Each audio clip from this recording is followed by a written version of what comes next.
Feliz Dia da Mulher. Que Deus abençoe sua vida com amor, força e sabedoria. Você é luz, inspiração e merece ser valorizada todos os dias. Nunca se esqueça do seu valor e da sua grandiosidade. Que seus sonhos se realizem e sua caminhada seja sempre guiada pela fé. Que você tenha coragem para enfrentar desafios, serenidade para encontrar paz e determinação para conquistar tudo o que deseja. Sua essência é única e o mundo é melhor porque você existe. Que a alegria e o amor acompanhem cada passo seu. Hoje e sempre, você merece respeito, reconhecimento e felicidade.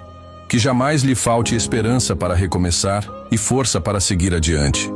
Você é especial, criada por Deus com propósito e amor infinito.